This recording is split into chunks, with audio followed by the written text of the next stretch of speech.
안녕하십니까?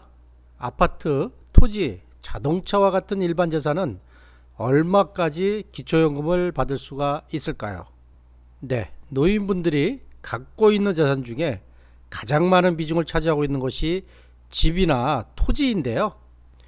이러한 집이나 토지가 기초연금 받는데 어떻게 계산되는지 지금부터 알아보도록 하겠습니다.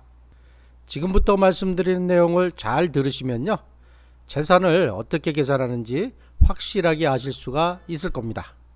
네, 가장 먼저 말씀드릴 사항은 집인데요. 집이라 그러면 아파트, 단독주택, 빌라 등을 의미하고요.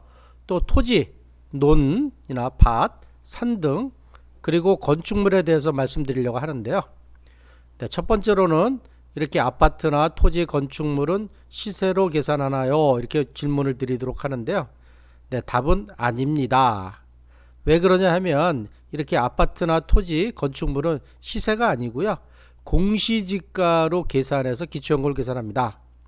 예를 들어 드리면 5억의 시세 집은 공시지가로 약 3.5억 원으로 계산한다, 이렇게 보시면 되겠습니다. 네, 두 번째로는 지금 2024년 6월인데요. 6월은 2023년도에 변경된 공시지가를 적용하나요?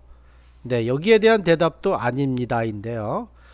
좀 더 상세하게 말씀드리면 현재 기초연금을 받고 있는 분들이 있죠. 이런 분들은 이 2024년 4월 이전, 그러니까 2024년 3월까지는 2022년도 공시지가를 적용해요. 그리고 2023년도 공시지가를 그럼 언제부터 적용하냐? 2024년 4월부터 적용한다, 이렇게 보시면 되고요. 근데 이제 신규로 기초연금 신청하시는 분들이 있죠. 이런 분들 같은 경우는 2023년 10월까지는 2022년도 공시지가를 적용하고요. 2023년도 공시지가는 2023년 11월 달부터 적용한다. 네, 이렇게 보시면 되겠습니다. 네, 조금 헷갈릴 수도 있는데 대부분 기초연금을 받으시는 분들은 2023년도에는 전년도 2022년도에 발표된 공시지가를 적용한다. 이 정도로만 좀 기억을 하시면 좋겠습니다. 네, 세 번째로는 아파트 및 토지의 계산사를 잠깐 말씀드리면요. 만약에 아파트 같은 게 시세가 1억 원이면 2022년도 공시지가 기준으로 해서 약간 공시지가가 70% 정도가 돼요. 그래서 0.7억 원이 되고, 그리고 기초연금에 반영되는 금액은 얼마냐? 0.7억 원이다, 이렇게 보시면 되고요. 토지 같은 경우 시세가 약 1억 원이면 2022년도 공시지가가 약 6,500만 원이라 기초연금에는 6,500만 원으로 계산된다. 예, 이렇게 생각하시면 되겠습니다. 네, 두 번째로 전세보증금인데요. 전세보증금은 전세보증금, 월세보증금, 뭐 상가보증금 이런 것 같은 경우인데, 이걸 어떻게 확인하냐 하면 이 확정일자가 있거나 또는 전세권이 설정된 계약서로 이 보증금이 얼마인지를 확인합니다. 그럼 어떻게 계산하냐 하면요. 기본적으로 전세, 주거용으로 사는 거는 전세보증금의 95%를 기초연금 계산할 때 재산으로 계산한다, 이렇게 보시면 되고요. 전세금을 갖다가 계산 한번 해볼까요? 주거 목적, 실제로 거주 목적의 전세보증금이나 월세보증금은 이 전세금이 1억 원이라면 기초연금에 반영되는 금액은 그 금액의 95%의 9,500만 원으로 재산을 계산합니다. 근데 이제 비주거 목적이 상가 같은 경우 이 전세금이 있지 않습니까? 요거 같은 경우는 5% 공제를 안 해주고 그냥 100%를 다 재산으로 계산을 하고 있습니다. 네, 세 번째로는 자동차인데요. 자동차에 대해 관심이 많으시죠? 여기서 얘기하는 자동차는 이 승용차, 저희가 타고 다니는 일반 그 승용차, 그 다음에 승합차, 이륜차, 이륜차는 오토바이 같은 거죠. 그 다음에 화물차, 덤프트럭을 총망라해서 얘기하는 겁니다. 근데 여기서 이 고급 자동차 탈락 많이 얘기 나오죠. 이 고급 자동차는 어디까지냐면 승용차나 승합차, 이륜차인 경우에만 이 고급 자동차냐 아니냐를 갖고 따진다, 이렇게 보시면 되고요. 이렇게 고급 자동차인 경우는 기초연금에 무조건 탈락합니다 하는 얘기인데, 그럼 기준이 뭐냐? 차량의 배기량이 3,000cc 이상이거나 또는 차량의 가액이라는 건 그 처음 살 때 가격이 아니고 중고가의 기준으로 보면 됩니다. 4천만 원 이상. 요 두 가지 중에서 하나만 해당되면 기초연금에 탈락된다. 이렇게 보시면 되겠습니다. 이 고급 자동차가 탈락 관련해서 많이 물어보시는 것들이 있는데 제가 몇 가지를 좀 정리를 했어요. 첫 번째로는 제가 화물차를 몰고 다니는데 화물차의 가격이 4천만 원이 넘는데 고급 차량입니까? 또 덤프 트럭 비싸지 않습니까? 차량 배기량도 크고 이런 거 고급 차량 아니냐고 걱정하는데 아까 말씀드린 것처럼 고급 차량이냐 아니냐 하는 거는 승용차, 승합차, 일용 자동차만 해당이 되는 거고요. 이런 화물차나 덤프트럭, 뭐 특수 자동차는 고급 자동차가 아니니까 걱정 안 하셔도 되고요. 두 번째로는 자녀와 공동 명의로 고급 자동차의 지분이 1%밖에 없어요. 그러면 해당 없지 않냐? 그렇지 않습니다. 공동 명의가 1%라도 있으면 고급 자동차로 간주를 해서 무조건 탈락을 하시고요. 세 번째로는 부인이 나이가 아직 만 65세가 안 돼서 기초연금 대상이 아니에요. 안 받아. 근데 부인 명의로 고급 자동차가 있어요. 자, 이런 경우 어떻게 됩니까? 네, 탈락입니다. 기초연금 계산할 때 부부는 일심 동체입니다. 기초연금을 받든 안 받든 부부의 재산과 모든 금융재산, 일반재산, 소득 다 합쳐서 계산한다. 이렇게 보시면 되고요. 자, 네 번째로 여러 대의 차량 가액 합이 4천만 원이 넘는 경우 있어요. 일반적으로 차 두 대 갖고 있는 분도 많죠. 차 한 대 가격 2천만 원이고 다른 한 대 가격이 2,500만 원이요. 합하니까 4,500만 원. 4천만 원 넘었네. 이거 고급차에 해당되는 거 아니야? 아닙니다. 차는 여러 대를 합해서 4천만 원이 넘어서 상관이 없고요. 그냥 한 대 가격 기준입니다. 한 대가 4천만 원이 넘나 안 넘냐. 여기에 따라서 고급 자동차냐 아니냐. 요렇게 판단한다 보시면 되겠습니다. 네, 다섯 번째로는 이 고급 자동차 제외 조건이 있어요. 아까 말씀드린 것처럼 배기량이 3000cc 이상이고 차량 가액도 4천만 원 이상인데 요런 두 가지에 해당이 되면, 물론 이 두 가지보다 더 있는데 제가 대표적인 것만 말씀드리는 겁니다. 해당이 되면 고급 자동차로 계산하지 않고 일반 자동차로 계산해요. 첫 번째는 뭐냐면 차량 연식이 10년이 넘은 경우에요. 올해 같은 경우 2023년이잖아요. 올해 기준으로 차량 연식이 10년이 넘은 경우는 언제냐면 그 차량의 연식이 2013년도부터 그 이전 2013년도도 차량 연식 10년 넘었어요. 2012년식도 차량 연식이 10년이 넘었습니다. 이런 경우 고급 자동차가 아닙니다. 그 다음에 생업용 자동차예요. 이 자동차가 있어야지만 내가 먹고 사는데 직접적인 도움이 돼요. 직접적인 생계수단인 경우에는 고급 자동차라 하더라도 탈락은 아니고 단지 그 차량의 가액을 일반 재산으로 계산하고 있습니다. 자, 여섯 번째로는 아예 재산 산정에서도 제외되는 자동차예요. 이런 경우에 해당이 되면 이 고급 자동차도 아닐 뿐더러 재산으로도 계산도 안 해요. 자, 첫 번째는 뭐냐면 장애인 복지법에 의해서 등록된 장애인이 소유한 자동차 아예 제외됩니다. 네, 두 번째로는 이 상위 등급 판정받은 국가 유공자 등이 소유한 자동차도 아예 고급 자동차라 하더라도 고급 자동차에서도 제외되고 또 재산 산정에서도 제외된다. 네, 이렇게 보시면 되겠습니다. 네, 이런 자동차에 대해서 재산 산정을 어떻게 하냐 하면 이 보험개발원이라는 사이트에 들어가면 이 차량 기준가액을 알 수가 있어요. 여기에 내 차의 차종이 뭐고 연식이 어떻게 되고 이런 거 갖다가 입력을 하면 중고 가격이 나옵니다. 그래서 그 가격을 재산으로 계산한다 이렇게 보고, 아까 설명드린 것처럼 자동차가 여러 대 있으면 그냥 여러 대의 차량 가격 기준가액을 합산해서 재산으로 계산한다 이렇게 보시면 되겠습니다. 계산을 어떻게 하는지 좀 볼까요? 만약 2018년에 3,500만 원에 구매한 3000cc 미만의 차량이에요. 3,500만 원이니까 이 당시도 4천만 원 미만이니까 고급 자동차 아니고요. 배기량도 3000cc 미만이기 때문에 고급 자동차 아닙니다. 요게 이제 2013년도 현재 보험개발의 차량 기준가액을 확인해 보니까 2,500만 원이에요. 그러면 이 2,500만 원을 재산으로 해서 계산한다. 네, 이렇게 보시면 되겠습니다. 네, 또 다른 이제 재산들이 여러 가지가 있는데요. 이 회원권이 있어요. 회원권은 이제 시가 표준으로 계산하는데 이 회원권 중에서도 골프 회원권이나 승마, 콘도, 요트, 이 고급 체육시설은 고급 회원권이라 그래가지고 요거는 기초연금에 탈락한다 이렇게 보시면 되고요.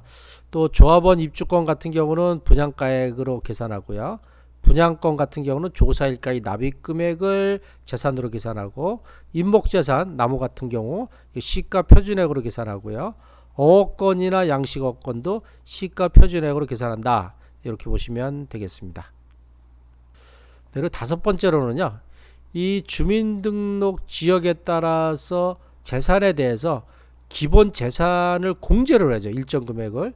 이게 크게 세 가지로 나눠지는데, 첫 번째 대도시, 두 번째 중소도시, 세 번째 농어촌, 이렇게 나눠지고 있습니다. 이 대도시라고 하면 뭐 서울특별시 또는 부산광역시의 무슨 연제구, 수성구 또는 뭐 도농, 복합군 포함을 하고, 또 특례시라 그래 갖고 고양, 수원, 용인, 창원이 인구가 100만이 넘어서 특례시가 돼 갖고 여기까지가 대도시고요. 여기에 주민등록지가 돼 있으시면 1억 3,500만 원을 공제하고 나서 나머지를 갖다 재산으로 계산하고요. 자, 중소도시라 그러면 어디입니까? 도의 시, 뭐 경기도 의정부시 이런 거 같은 경우는 중소도시인데, 이런데 주민등록지가 있으면 8,500만 원을 공제해 주고요.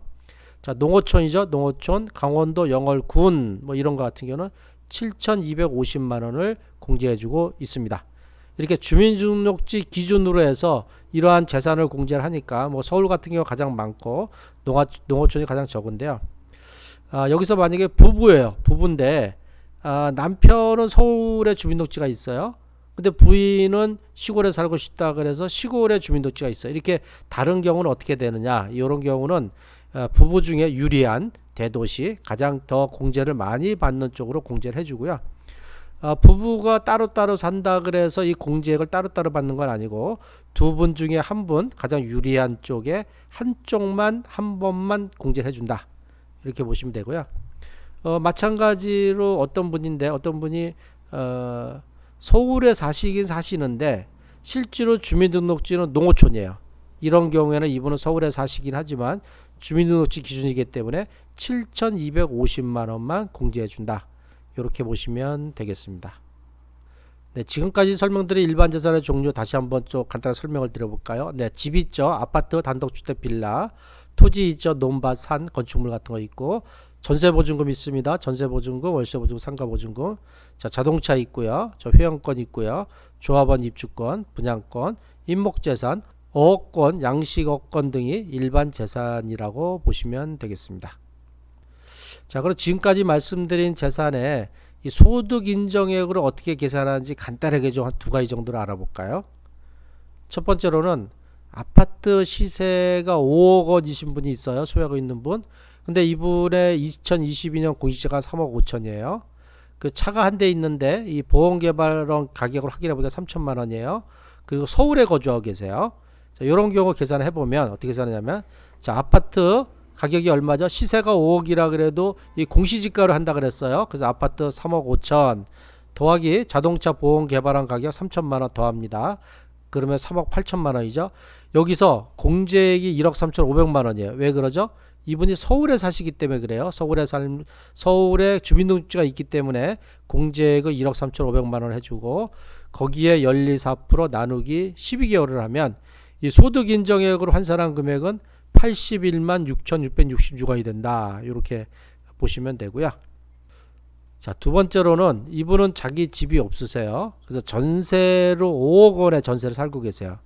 이런 것 같은 경우는 주거 목적의 전세 보증금은 어떻게 계산한다? 95%만 계산한다. 해서 5억 원 곱하기 95%니까 4억 7,500만 원을 계산하고요. 자, 자동차 똑같아요. 보험 개발한 가격 3천만 원이고 역시 서울 사세요. 자, 계산 한번 해보겠습니다. 전세 보증금 실제로는 5억이지만 5%를 공제해주고 95%로만 계산하기 때문에 4억 7,500만 원이고요. 자동차 3천만 원이에요. 그럼 이제 5억 500만 원이죠. 거기에 공제액 1억 3,500만 원을 하면 3억 7천만 원이 남습니다. 이 3억 7천만 원 곱하기 4% 나누기 12개월을 하면 123만 3,333원이에요. 이분의 소득 인정의 환산 금액은 123만 3,333원입니다. 앞에서 첫 번째 말씀드린 분은 자기 집이 있으면서 시세가 5억인데 그분은 소득 인정액을 계산해 봤더니 81만 6,666원이고 전세 보증금으로 5억을 사시는 분은 123만 3,333원이에요. 약 한 40만 원 정도가 차이가 나죠. 한 분이 받을 수 있는 기초연금 최대 금액이 얼마인가요? 32만 3,180원이죠. 그러니까 이런 차이에 의해서도 기초연금을 받기도 하고 못 받기도 한다. 네, 이렇게 좀 보셔도 되겠습니다. 네, 지금까지 설명드린 여러 종류의 일반 재산에 대해서 좀 더 상세하게 문의하실 분들은요, 이 보건복지부 상담센터가 있어요. 국번 없이 119 누르시면 여기 전문적인 상담사들이 많이 있으니까 일로 질문해 주시면 정확한 답변을 받을 수가 있겠습니다. 네, 지금부터는 과연 그렇다면 일반 재산이 얼마까지 있어야 기초연금을 받을 수 있냐, 여기에 대해 설명을 드리려고 하는데요. 그 이전에 좀 더 알고 계셔야 될 것이 2023년 최대 기초연금액이 얼마죠? 단독 가구는 32만 3,180원이고요. 부부 가구가 2명 다 받는 경우는 51만 7,080원입니다. 이렇게 기초연금을 받기 위한 2023년도 선정 기준액은 단독 가구인 경우는 소득 인정액이 202만원 이하여야 되고요. 부부 가구인 경우는 323만 2천원 이하여야 됩니다. 자, 그러면 지금부터는 일반 재산만 계산했을 때 얼마까지 기초연금을 받을 수 있냐, 이렇게 계산한 겁니다. 소득 인정액을 계산할 때는 일반 재산만 하는 게 아니고 금융재산도 하고 그리고 소득도 계산하고 또 부채도 계산해요. 근데 그런 것이 하나도 없다. 일반 재산만 있다. 지금까지 설명드린 집이나 토지나 이런 것밖에 없고 나머지 아무것도 없다라고 아주 간단하게 공식을 만들어서 계산한 겁니다. 첫 번째 단독 가구인데요. 이 부동산 같은 경우는 공시가액 기준으로 한다는 걸 갖다 다시 한번 좀 기억을 해 주시고요. 자, 이제 기초연금 대상이 되냐 안 되냐 하는 거는 말씀을 드리면 아까 말씀드린 것처럼 대도시, 중소도시, 농어촌이 각각의 공제금액이 다르기 때문에 조금씩 금액이 달라요. 그래서 여기서는 편의상 일단 대도시만 기준으로 설명을 드리겠습니다. 대도시의 기초연금 단독 가구 되냐 안 되냐 하면 재산액이 7억 4,100만원 이하이면 요게 소득 인정을 환산하면 202만원이기 때문에 요 금액 이하이면 일단은 기초연금 대상은 된다. 이렇게 보시면 되고요. 그러면 이제 단독 가구가 기초연금을 전액 다 받으려면 얼마까지 받아야 되죠? 32만 3,180원을 다 받으면 기초연금을 다 받는 겁니다.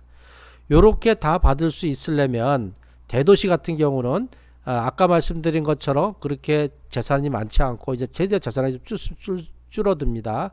6억 4,400만원 이하가 돼야지만이 기초연금 32만 3,180원을 다 받을 수 있다. 이렇게 보시면 되고요. 네, 이제 부부가구입니다. 부부가구 일단 기초연금 대상 금액이 되냐 안 되냐 하면 이 대도시에 사는 분 대상으로 기준으로 하면 최대 재산액이 11억 460만원 이하이면 소득 인정액으로 환산한 금액이 323만 2천원이기 때문에 기초연금 대상이 일단 되시고요. 그리고 기초연금을 전액 다 받으려면 재산이 얼마 이하야 되냐, 대도시인 경우 9억 4,947만 6천원 이하이면 소득 인정액으로 271만 4,920원 이기 때문에 23년 기초연금액인 51만 7,080원을 다 받을 수 있다. 이렇게 설명을 드릴 수가 있겠습니다. 그런데 이게 다시 좀 더 사족을 들어서 말씀드리면 아까 단독가구나 부부가구나 이렇게 기초연금을 전액 다 받는 금액이 재산만 따져서 이런데요. 만약에 국민연금을 받는 금액이 있다 그러면 국민연금 감액도 있을 수 있기 때문에 요 금액보다는 좀 더 적게 받을 수도 있다. 네, 이렇게 또 좀 생각하시는 게 좋겠습니다. 그러면 이러한 일반 자산은 언제 조사하나요?